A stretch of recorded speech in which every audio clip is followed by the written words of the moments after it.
안녕하세요. 딥다이브입니다. 혹시 1997년 영화 가타카 보셨어요? 아, 그럼요. 굉장히 인상 깊게 본 영화죠.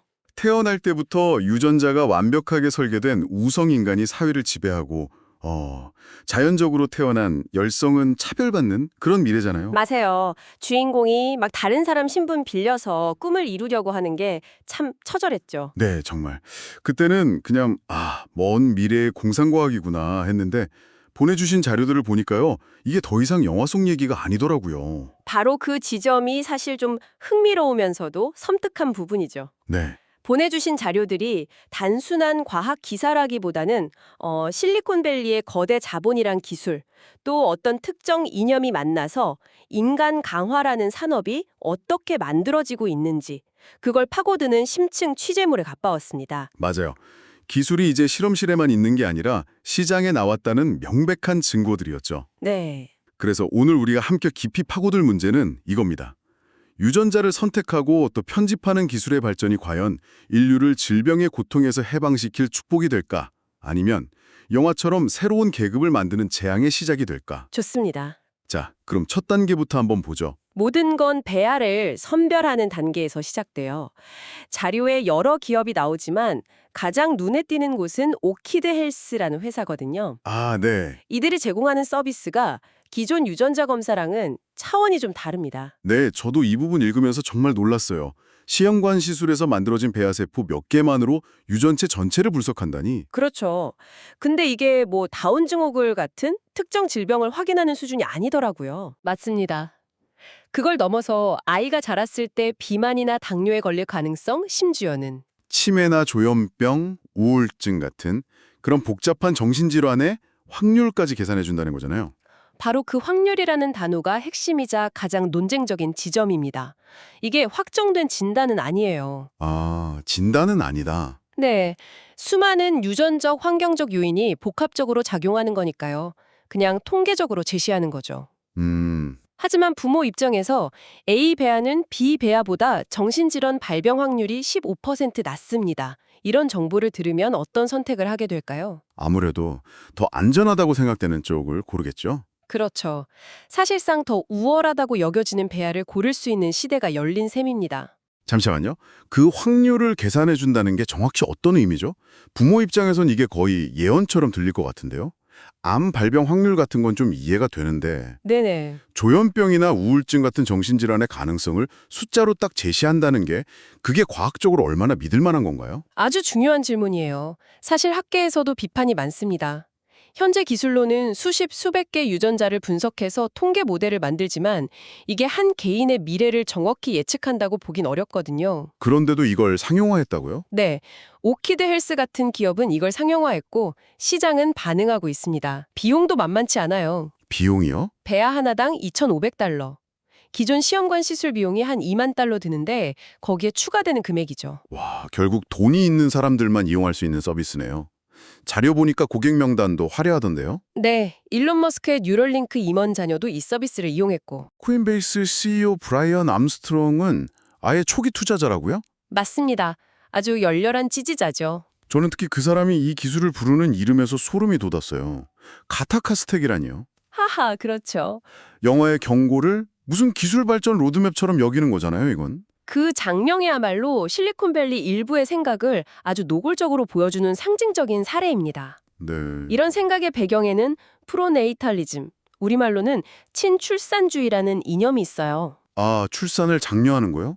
언뜻 보면 그런데 실리콘밸리의 프로네이탈리즘은 조금 다릅니다. 그냥 아이를 많이 낳자는 게 아니라 자질이 뛰어난 아이들을 많이 낳아야 한다고 주장해요. 저출산이 문명의 붕괴를 가져올 거라 믿으면서요. 거기에 기술을 결합해서 인류의 진화를 인위적으로 앞당겨야 한다. 뭐 이런 신념인 거군요. 정확합니다.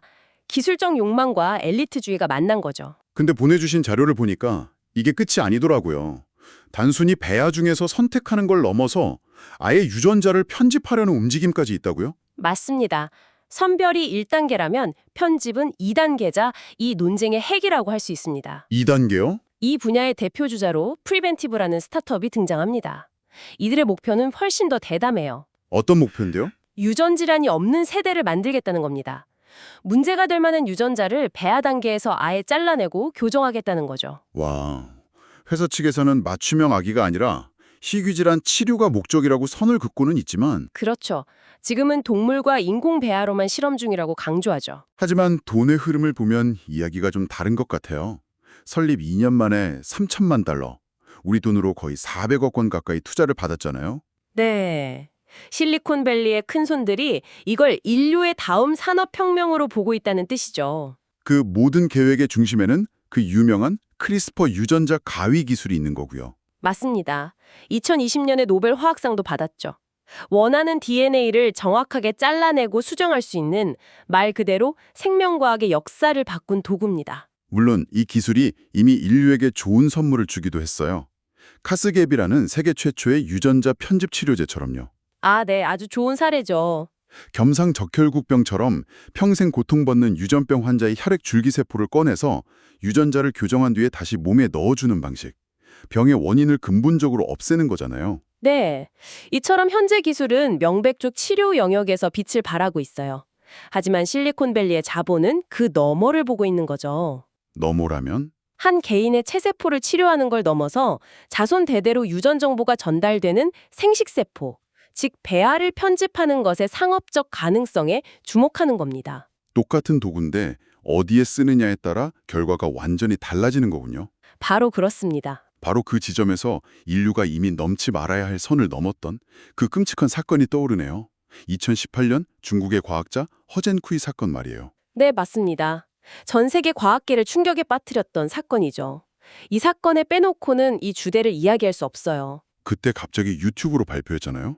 네, 세계 최초로 유전자 편집 아기, 쌍둥이 루루와 나나가 태어났다고 발표했을 때의 그 충격이란 크리스퍼 유전자 관리로 HIV 바이러스가 침투하는 통로인 CCR5 유전자를 배아에서 제거했다. 그래서 아이들이 HIV에 선천적인 면역을 갖게 됐으니 이건 인류의 진보다 이렇게 주장했죠. 하지만 반응은 정반대였죠.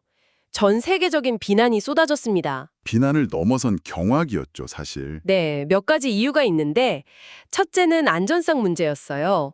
당시 기술로는 엉뚱한 유전자를 건드릴 위험도 컸고 CCR5 유전자를 제거했을 때 장기적으로 어떤 부작용이 생길지 아무도 몰랐거든요. 살아있는 아기를 대상으로 그냥 무모한 실험을 한 거네요. 그렇죠. 하지만 더 근본적인 문제는 따로 있었습니다. 자손에게 대대로 유전되는 생식세포를 건드렸다는 점. 바로 그겁니다. 생식세포 편집은 한 개인을 바꾸는 게 아니라 인류 전체가 공유하는 유전자 풀 자체를 영구적으로 바꾸는 행위예요. 아, 한 번 바뀐 유전자는 그 아이의 자녀, 손주, 그 후손에게 계속 전달되니까요. 이건 인류라는 종 전체에 영향을 미치는 일이라서 전 세계 과학계가 금기시해온 영역이었습니다. 그 판도라의 상자를 열어버린 거군요. 네, 이 사건 터졌을 때가 기억나는데 그때 과학계 친구들이랑 결국 올 것이 왔다고 얘기했던 게 떠올라요. 기술 발전 속도를 윤리나 제도가 도저히 못 따라가는 상황이 현실이 된 거니까요. 맞아요. 결국 허젠코이는 중국에서 징역 3년을 선고받았고 이 사건을 계기로 전 세계는 배아 유전자 편집 규제를 더 강화했죠. 과학의 폭주가 어떤 비극을 낳을 수 있는지 보여준 상징적인 사건이었네요. 네. 그리고 이 사건은 미끄러운 경사길 논쟁에 다시 불을 붙였습니다. 미끄러운 경사길이요? 시작은 질병 예방이라는 숭고한 명분이지만 그 경계가 한번 무너지면 결국 기능 향상으로 미끄러져 내려갈 거라는 우려죠.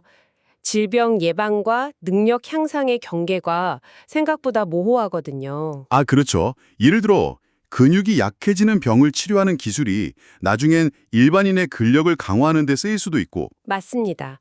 알츠하이머 유발 유전자를 제거하는 기술은 기억력을 증진시키는 방향으로 발전할 수 있고요. 결국 지능, 외모, 운동 능력 같은 걸 부모가 원하는 대로 디자인하려는 시도로 이어질 거라는 불안감이 큰 거네요. 물론 자료에서도 지적하듯이 유전자 몇 개 바꾼다고 갑자기 아인슈테인 같은 천재가 태어나는 건 아직 공상과학의 영역에 가깝습니다. 아, 그건 아직 아니고요. 네.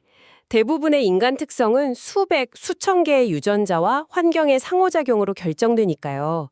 하지만 진짜 현실적인 위협은 다른 데 있습니다. 그게 뭔가요? 바로 유전적 계급사회의 도래 가능성입니다. 이 기술에 드는 엄청난 비용을 생각하면 그 그림이 너무 선명하게 그려져요. 그렇죠. 수천만 원, 어쩌면 수억 원이 들 수도 있는데 이걸 감당할 수 있는 사람은 극소수일 수밖에 없잖아요. 맞습니다.